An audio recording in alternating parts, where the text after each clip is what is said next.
हरे कृष्णा दोस्तों, स्वागत है आपका मेरे YouTube चैनल कृष्णा डिवोटी में। और आज मैं आया हूँ आप सभी के बीच एक नई वीडियो के साथ।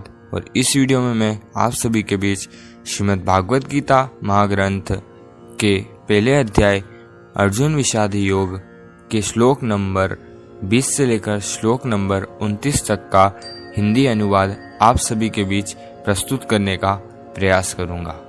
श्लोक नंबर 20 से लेकर श्लोक नंबर 29 में अर्जुन का सैन्य परीक्षण और पांडवों की सेना की विशेषताओं के बारे में बताया गया है। तो दोस्तों, अगर आपने मेरी पुरानी वीडियोस नहीं देखी है जिसमें मैंने श्रीमद् भागवत गीता के पहले अध्याय के श्लोक नंबर 1 से 20 तक के हिंदी अनुवाद कर रखे हैं, तो अगर आपको मेरी वो पुरानी वीडियोस देखनी हो तो आप ऊपर दिए गए आई बटन पे क्लिक कर पुरानी वीडियोस को पहले देख लीजिए। तो दोस्तों, चलते हैं श्रीमद् भागवत गीता के मनमोहक सफर की ओर। अर्जुन उवाच अथ व्यवस्थितान् दृष्ट्वा धार्तराष्ट्रान् कपिध्वजः प्रवृत्ते शस्त्रसम्पाते धनुरुद्यम्य पाण्डवः ऋषिकेशं तदा वाक्यम् इदमाह महीपते सेनयोरुभयोर्मध्ये रथं स्थापयमेच्युत। अर्जुन अपने मोर्चा बांधकर डटे हुए धृतराष्ट्र संबंधियों को देखता है और फिर अपना धनुष उठाकर ऋषिकेश श्री कृष्ण से कहता है कि हे अच्युत, मेरे रथ को दोनों सेनाओं के बीच में खड़ा कीजिए। अच्युत अर्थात अटल, जो अपने स्थान से हटता नहीं, जिसका कभी नाश नहीं होता। श्री कृष्ण का एक नाम अच्युत भी है। और अर्जुन अपने सारथी भगवान श्री कृष्ण से दोनों सेनाओं के बीच में रथ ले जाने को कह रहा है। अर्जुन ने श्री कृष्ण को युद्ध के लिए इसलिए अपना सारथी चुना था क्योंकि वह जानता था कि जिसके साथ साक्षात भगवान हो उसके साथ धर्म होता है, और जिसके साथ धर्म हो भला उसको कोई हरा सकता है। निरीक्षेऽहं योद्धुकामानवस्थितान् कैर्मया सह योद्धव्यम् अस्मिन् रणसमुद्यमे। अर्जुन अपनी बात को आगे बढ़ाते हुए भगवान श्री कृष्ण से कहते हैं कि हे कृष्ण, जब तक कि मैं इस युद्ध में डटे हुए युद्ध की अभिलाषी इन विपक्षी योद्धाओं को भली प्रकार से देख ना लूं कि इस युद्ध रूपी व्यापार में मुझे किन किन के साथ युद्ध करना योग्य है, तब तक इस रथ को दोनों सेनाओं के बीच में ही खड़ा रहने दीजिए। आज के युग का ये सबसे बड़ा ज्ञान है दोस्तों। युद्ध कोई भी हो सकता है, पर्सनल या व्यापार से संबंधी, लेकिन दोनों पक्षों के बीच में जाकर आप युद्ध की सही अवस्था के बारे में जान सकते हैं। अर्जुन ने श्री कृष्ण से कहा कि वह युद्ध भूमि में दोनों सेनाओं के बीच में ही रथ को खड़ा रहने दे। हमें भी इसी प्रकार अपने जीवन में समस्या के बीच में खड़ा होकर भली भांति जांच लेना चाहिए और जांचने के बाद ही अपना निर्णय लेना चाहिए।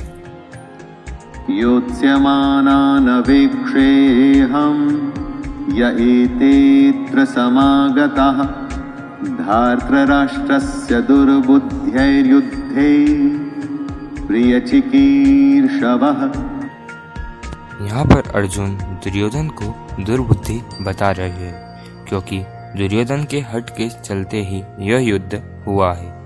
दुर्बुद्धि दुर्योधन का साथ देने जितने भी राजा आए हैं उन्हें अर्जुन एक बार युद्ध क्षेत्र में खड़ा होकर देखना चाहता है। दोस्तों, यह जरूरी नहीं है कि आपका शत्रु ही हमेशा सही हो सकता है कि उसने आपको गलत रास्ता चुनकर आपको युद्ध में धकेलने का प्रयास करा हो, लेकिन युद्ध तो लड़ना ही पड़ता है दोस्तों, जैसा कि महाभारत में हुआ। इसलिए अर्जुन कृष्ण को दोनों सेनाओं के बीच में रथ ले जाने को कह रहे हैं। संजय उवाच एवमुक्तो ऋषिकेशो गुडाकेशेन भारत सेनयोरुभयोर्मध्ये स्थापयित्वा रथोत्तमम् भीष्मद्रोणप्रमुखतः सर्वेषां च महीक्षिताम् उवाच पार्थ पश्यैतान् समवेतान् कुरुनिति। संजय अपनी आंखों देखा हुआ हाल धृतराष्ट्र को बता रहे हैं और वह धृतराष्ट्र को कहते हैं कि हे धृतराष्ट्र, जैसा कि अर्जुन ने कहा था, श्री कृष्ण ने दोनों सेनाओं के बीच में भीष्म और द्रोणाचार्य ने तथा संपूर्ण राजाओं के सामने रथ को खड़ा करके इस प्रकार कहा, हे पार्थ, युद्ध में जुटे हुए इन कौरवों को देख। पार्थ अर्जुन का ही एक नाम है। पार्थ अब कुछ ही समय में विषादग्रस्त होने वाला है।